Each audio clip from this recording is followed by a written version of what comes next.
Yeah. So when it comes to like your music and your orchestrations, whether it's polyverse or anything you've done after, your brass and woodwind textures and arrangements really stand out to me. So I'm kind of just curious, what are your favorite aspects of using brass and woodwind in your work? So let me answer this question with that as probably most people know, I the first workshop, I mean, course I did on Evenant is the string arranging course, and I stressed this multiple times that like the strings are the backbone of the orchestra, and then adding brass and woodwinds on top of the strings is adding the extra color. But like if your string writing is flawed, then your orchestra won't sound as big as and lush as it should. And we can argue there's brass bands and woodwind bands that sound, I mean, college bands in the United States. Are they Hmm. called wind bands or brass Marching bands? bands? Marching bands. Hmm. Sorry, yeah. They have no strings and sound completely fine on their own. But like that's a um, The exception, different I kind of guess. orchestration and Yeah. like yeah exception. But if we're talking symphonic orchestra, yeah, the strings are the fundamental, and brass and woodwinds is what adds the extra color. Hmm. Um, so that's how I think of it. So even when I would start sketching things out, I would almost always start with like the strings, and then oh, here we need a bit more warmth, you add the brass, or here we need a bit more color, you add a flute on top of your strings. Hmm. So in this workshop that we're going to do, I was thinking that we wouldn't only use brass and woodwinds. We would still have the strings, but we would have the focus on how to, you know, add that extra layer of the brass and woodwinds on top of the strings. And of Hmm. course, going into, the details of how I use the sample libraries to the best Yeah. effect.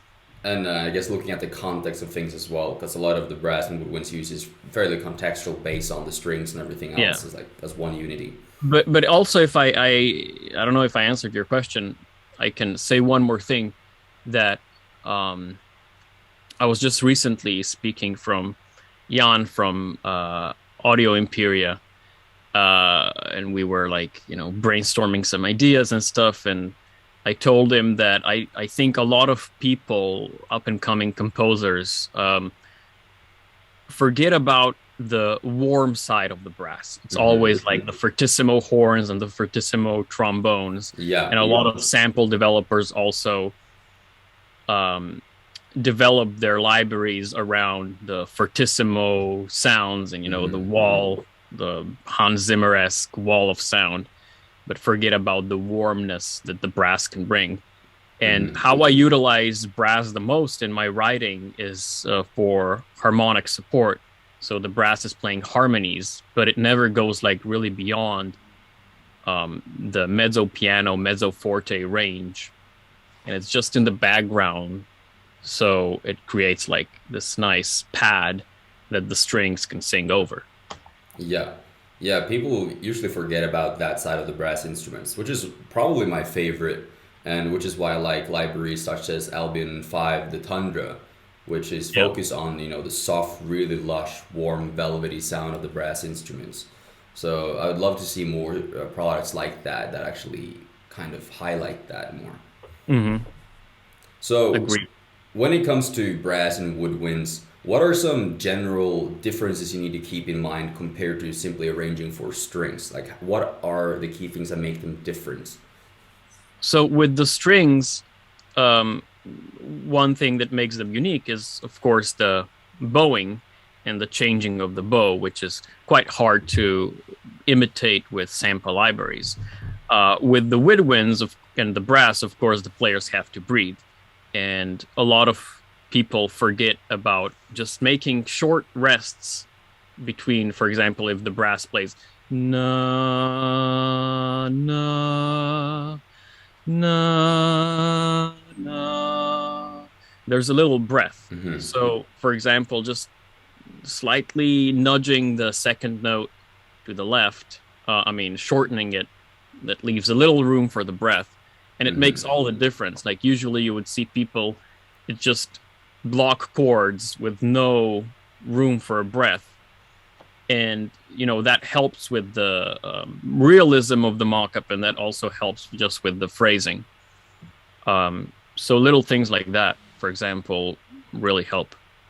Yeah, it makes a big difference when it comes to the perceived realism of the track, especially Oh, once you know what it actually is supposed to sound like. yeah, and like if someone writes a flute melody and the melody goes on for 8 bars without a breath, um, the common listener wouldn't really realize why it sounds off. But it's usually the case that, again, there's no pauses for a breath inside the melody, and the melody just plays for 8 bars or 16 bars without any breath. And it kind of, and when I listen to that, it kind of like subconsciously stresses me out. Like I'm waiting, you listen with your ears, but you also like kind of listen with your whole body. And usually when you listen to a flute melody, you kind of breathe with it. When you like just listen to music, you kind of breathe with the breaths of the phrasing of the melody. And if there's none of those breaths in the mock-up, then I think the body just kind of stresses itself on a subconscious level. Like the listener wouldn't really notice, but For sure. What are some things that you might recommend for people to kind of train their ears and understanding of the instruments in order to kind of recognize what it's supposed to sound like? Like, are there any specific pieces or composers you would recommend studying and things like that? well, my list has always been the same. Wait, let me just turn off my phone. No worries. Um, the pieces that I always go back to are Holst is the Planets. Then most of the Tchaikovsky works, Nutcracker being one of my favorites. It's very like simple writing in its way, but a great utilization of woodwinds. Daphnis and Chloe by Maurice Ravel. That's by far my favorite. But I think one of the main things people should do, and it was hard during COVID times, is just go and listen to live orchestral performances. That's how I trained my ear. I was going to live performances of the Slovenian Philharmonic Orchestra since I was about like 4 years old. And especially in my teens, I would go to concerts like every week. Yeah. And that kind of like trains your inner ear. Oh, absolutely. Absolutely. I guess even during COVID now, you still got YouTube and recordings of a lot of great classical pieces as well that helps to some degree. And I guess also studying just live performances of, say, John Williams soundtracks and things like that is going to give a more realistic impression, or like look into what it's supposed to sound like compared to just the over-the-top, massive sounding sample libraries. So yeah, but I also think like what people are, it's not necessarily a mistake, but I think it's overdone. And it doesn't usually produce the best like learning experience. Is people, I'm gonna mock up Star Wars or Jurassic Park or like some crazy piece, and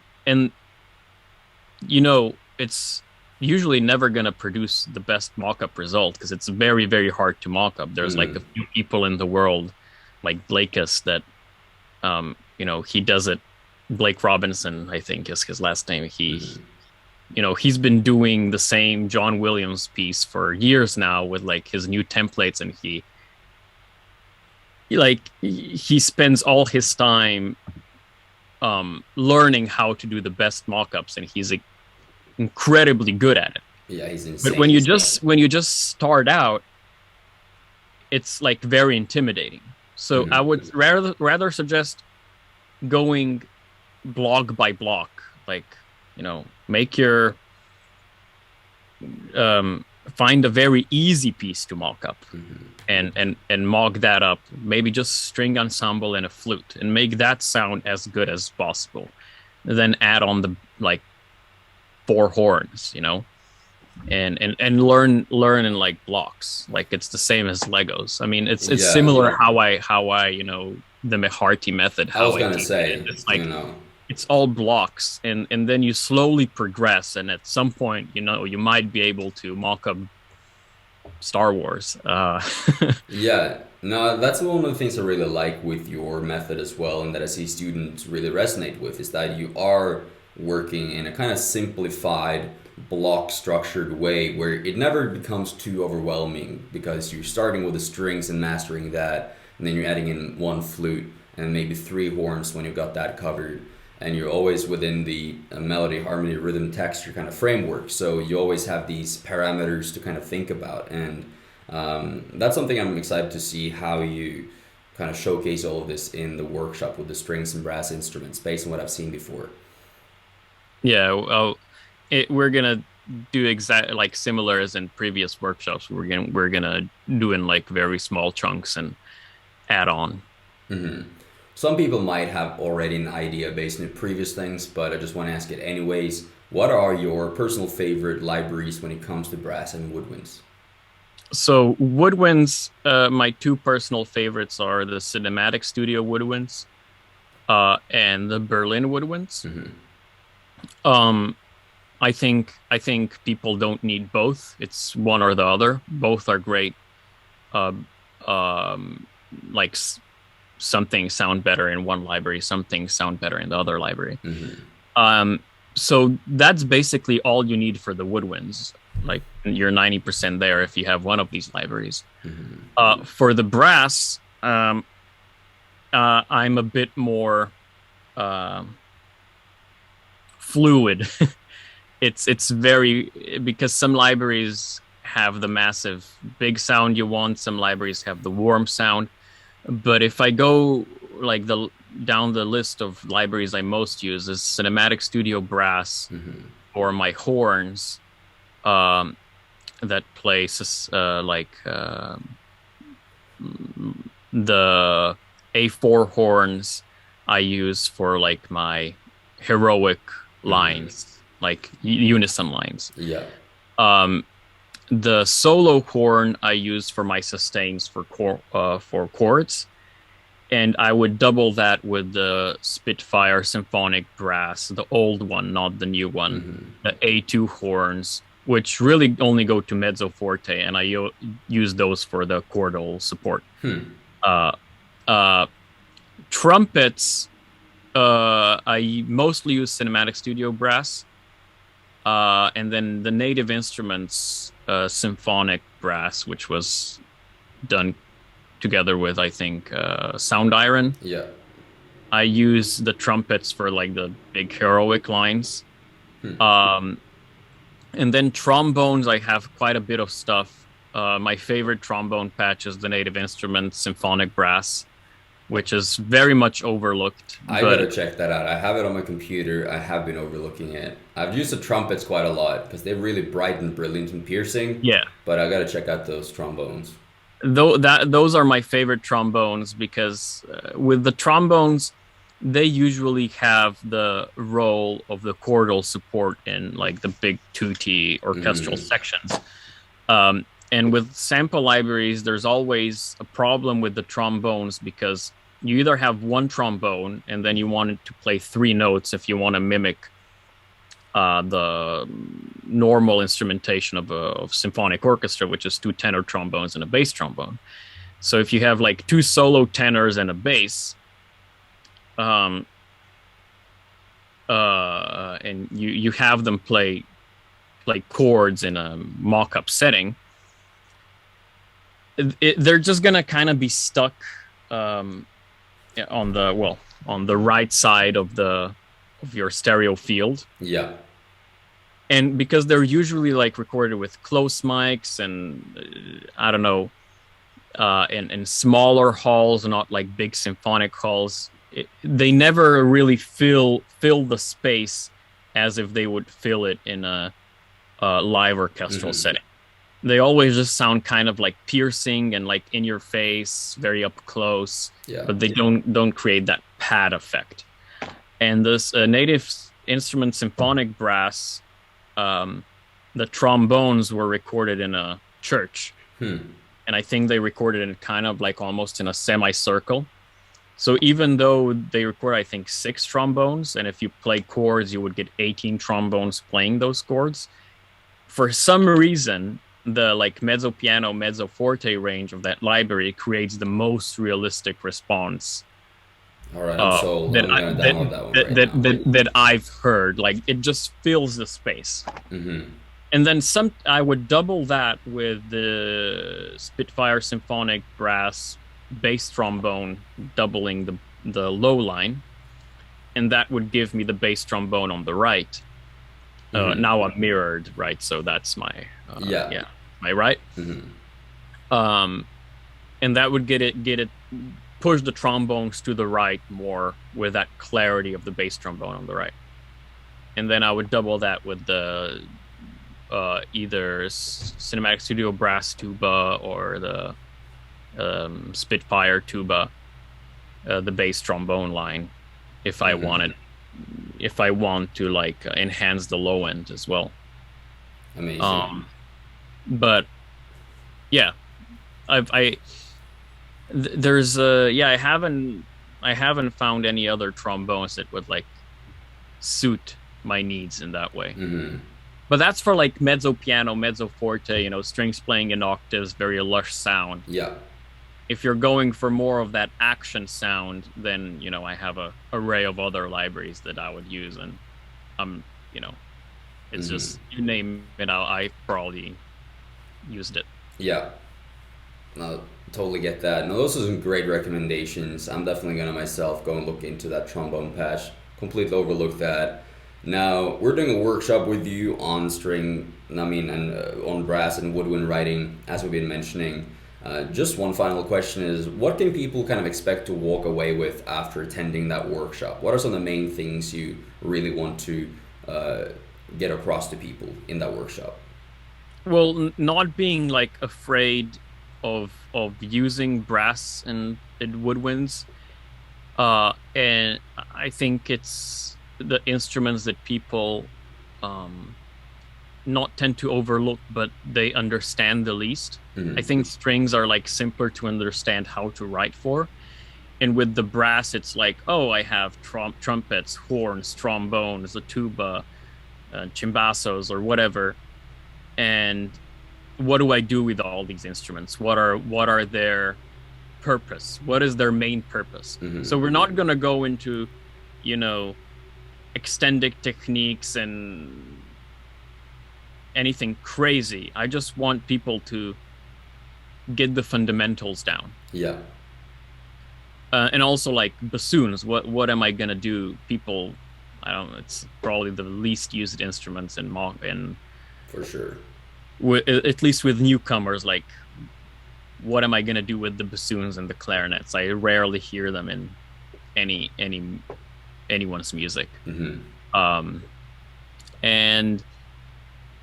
yeah, just and I will try to get rid of the common mistakes that I see people do. I train my assistants up here at my job, and we work together on their music all the time. And I've done enough years of mentoring that I have kind of a mental list of the most common mistakes that I see in people's music. And I'm quite sure that after the workshop, people's mock-ups will sound a lot clearer, and they'll have a better understanding of where to use what and why. It's not just like, oh, here are my horns, I'm just gonna play this line and whatever. Yeah. It's like I want With my writing, like I'm very very fast, and every single note I input and every instrument I load and use, I know the exact reason why I'm using it Yeah, you have at that intention. moment. And I think for newcomers, it's very hard to get to that understanding, get to that point. It's more of like, I'm gonna try this patch. Oh, this doesn't work. I'm gonna try this patch. Oh, this doesn't work. But they don't really know why it doesn't work and which patch would be the best, or why am I using the horns at this moment? Why am I Hmm. using the oboe here? It's I think it's very important to have a very clear understanding of why you're using what at what time, and that down the line saves you a lot of, time. Hmm. You just you don't have these mental blocks of that you just don't know what to do. Yeah, I think a lot of people can relate to that. So I'm really excited to see that workshop, and I hope as many people as possible will join in as well. We will see you there very soon, and I can't wait to tune in. Thank you for Thank answering these questions. It was really cool to pick your brain for a little bit. Oh, you're very welcome, Arn. I can't wait.